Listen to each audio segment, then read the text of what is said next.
ಅಕ್ರಮವಾಗಿ gas refill ಮಾಡಿ ಮಾರಾಟ ಮಾಡುತ್ತಿದ್ದ ಅಡ್ಡಿಯ ಮೇಲೆ ಕೋಲಾರ ಗ್ರಾಮಾಂತರ ಪೊಲೀಸರು ದಾಳಿ ನಡೆಸಿ 300ಕ್ಕೂ ಹೆಚ್ಚು ಗ್ಯಾಸ್ ಸಿಲಿಂಡರ್ಗಳು ಹಾಗೂ ಇತರ ಪರಿಕರಗಳನ್ನು ವಶಪಡಿಸಿಕೊಂಡಿದ್ದಾರೆ.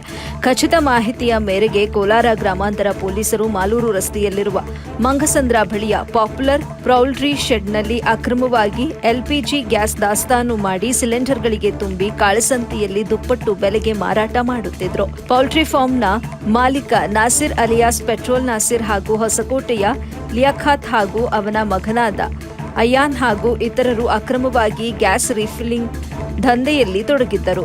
ಆರೋಪಿಗಳು ಸಣ್ಣ ಗ್ಯಾಸ್ ಸಿಲಿಂಡರ್ಗಳಿಗೆ ಗ್ಯಾಸ್ ತುಂಬಿಸಿ ಅವುಗಳನ್ನು ವಾಣಿಜ್ಯ ಬಳಕೆ ಕಾರುಗಳಿಗೆ, ಆಟೋ ರಿಕ್ಷಾಗಳಿಗೆ ಕಾಳಸಂತೆಯಲ್ಲಿ ಮಾರಾಟ ಮಾಡಿ ದುಪ್ಪಟ್ಟು ಹಣ ಸಂಪಾದನೆ ಮಾಡುತ್ತಿದ್ದರು.